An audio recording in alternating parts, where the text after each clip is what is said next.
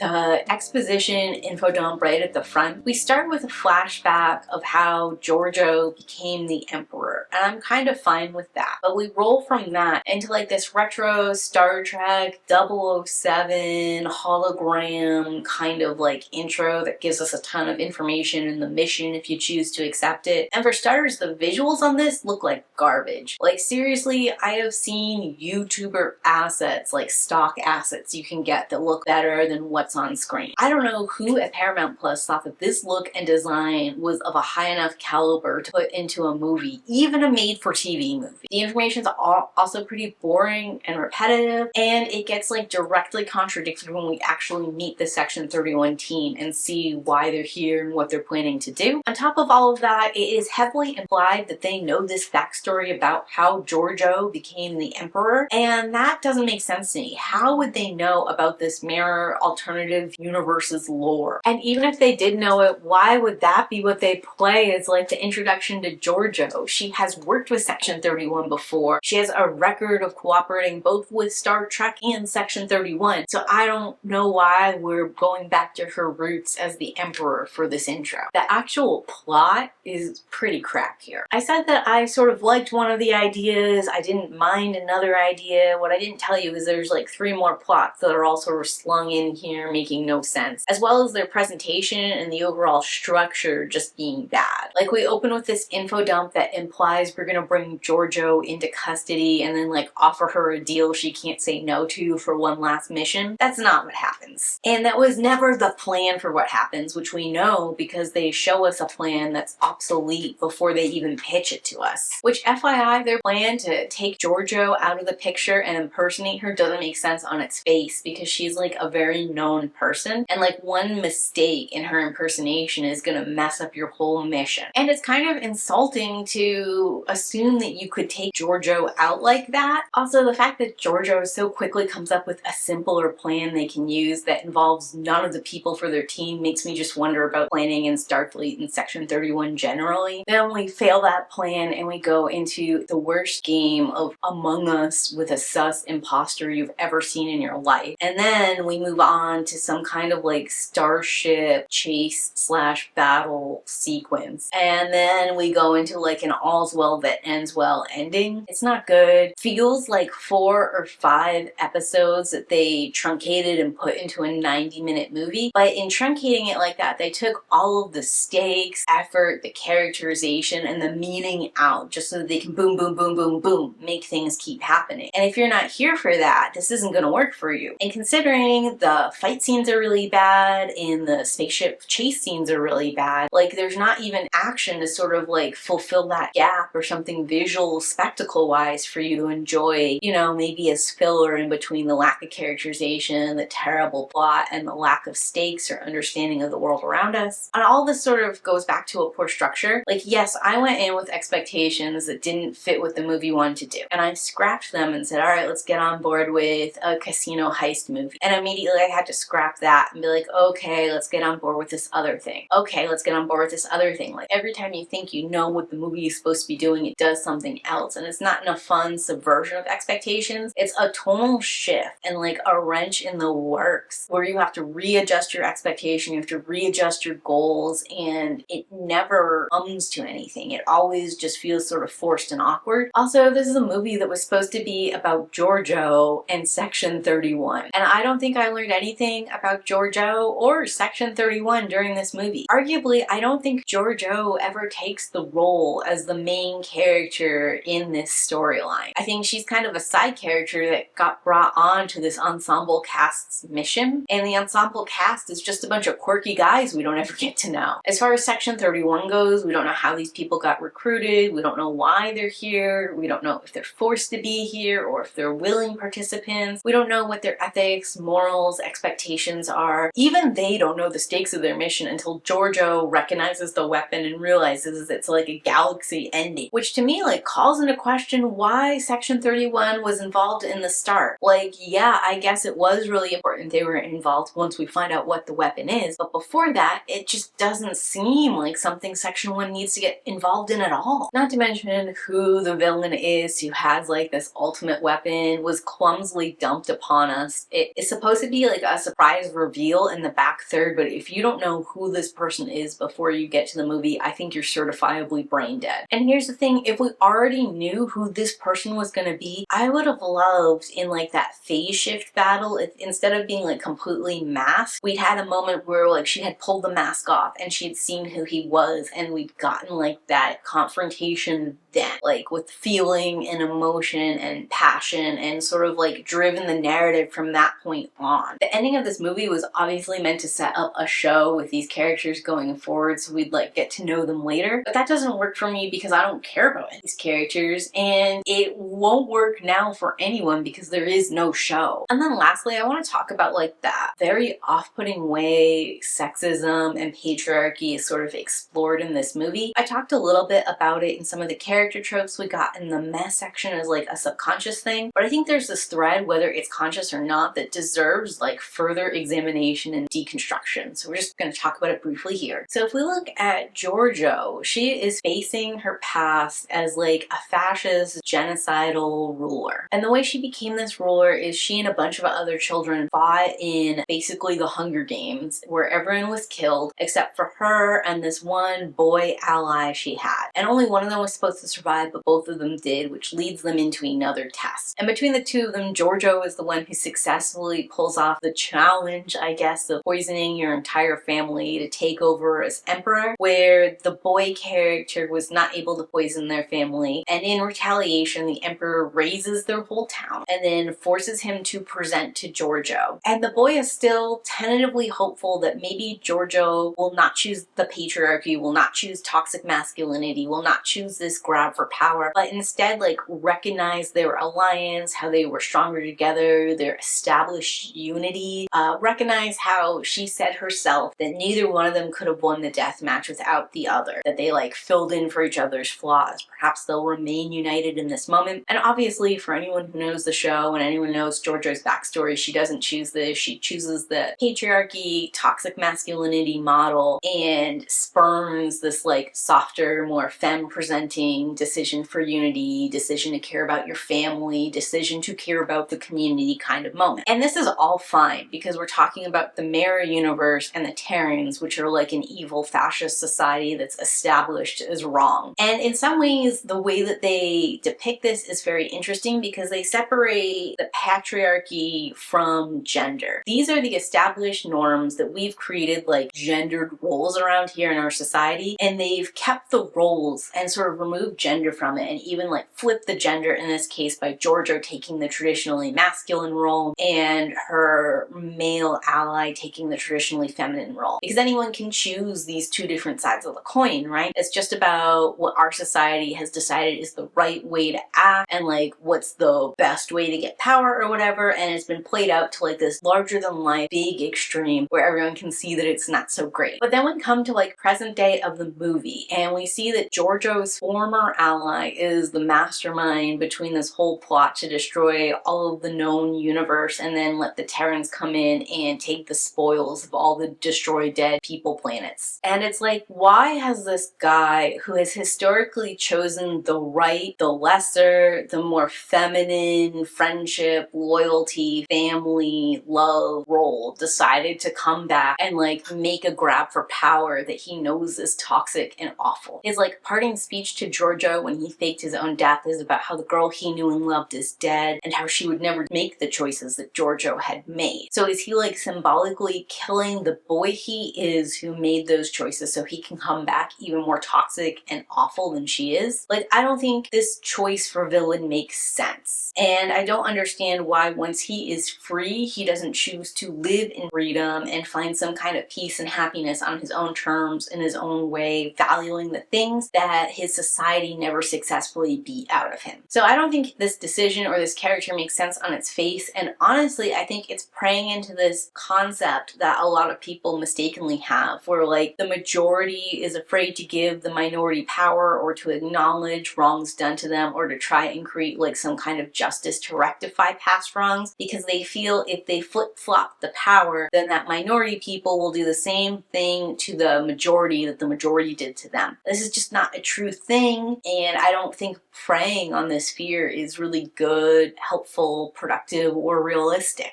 Additionally, because of how this is set up, where Georgiou takes that like traditionally toxic masculinity role and becomes emperor and has all the power and does all the things, her redemption arc then becomes her returning to a traditionally feminine role, one that's like more nurturing and caring and teamwork, family, friends oriented, which besides being super corny when she literally is in the middle of a fight and is trying to like hug the humanity back in her former ally, it also comes off feeling like especially punishing to women who like step out of place or like want to have power in some way, shape, or form. Like she literally needs to return to her assigned role, and arguably when she does this, she doesn't succeed in her goal. I don't remember exactly how he gets killed, but it feels like an unintended accident that she didn't participate in. And then she's just sitting there sad as he's dying, like unsuccessful in turning him back into the boy he once was, and unsuccessful in saving his life, and unsuccessful in rekindling their friendship all around. This portrayal all around just doesn't feel good. And I understand that alternatively, we can see Georgiou as a character that was living that toxic, hostile, violent, toxic masculinity lifestyle. And yes, she had power, yes, she was in charge, but she also was suffering and hurting in her own way. And when she had like space and was more removed from the environment that sort of foisted this upon her, she had time to reflect,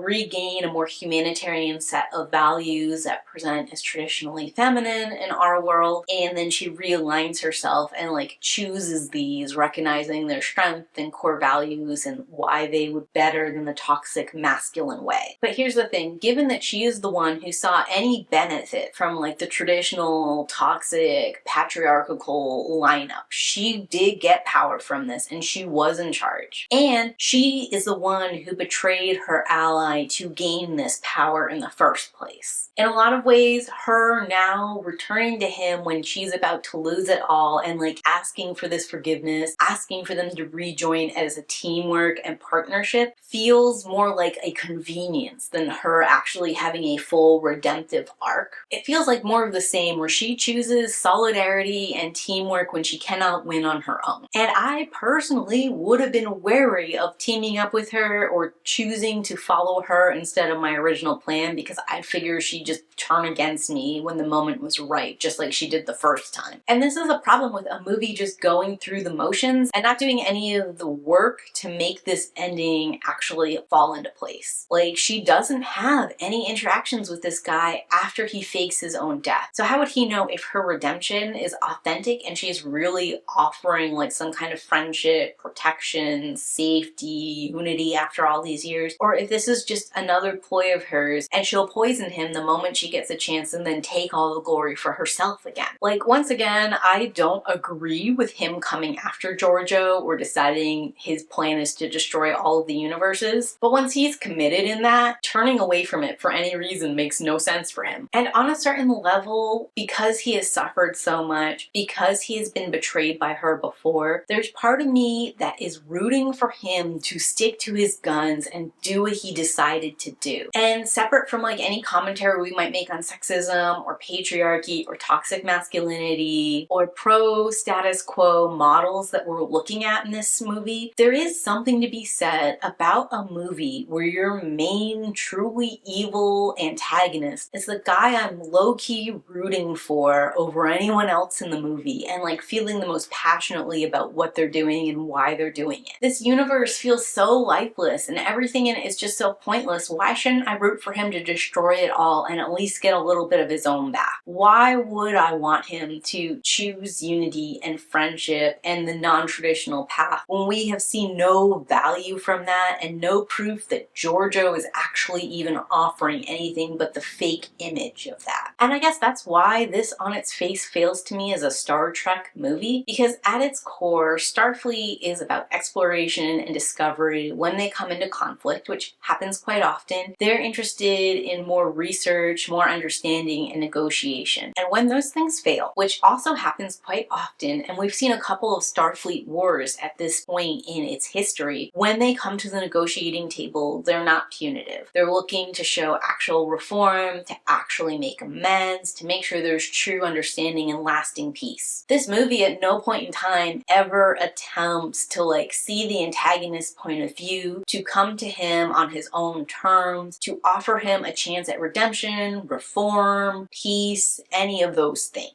Nor does the movie make any attempt to have Giorgio do redemption, reform, any of those elements. Arguably, her running the space station is not that much different than her being the emperor of the Terran universe. It's just smaller scale. Instead of treating these antagonists like human beings that we could talk to and come to a solution on, they're treated like a rabid dog. Giorgio's conflict is less like a human losing a former friend and an ally, and more like the boy from Old Yeller being told he has to put down his companion. And for me, that mindset is just not Star Trek. This movie is one of the few entry points I can think of for a non-Star Trek person to get a little taste of Star Trek, and unfortunately it just doesn't execute that in any kind of enticing or engaging way. But talk to me in those comments down below. Did you watch Section 31? And if so, what did you think about it? And as always, keep reading.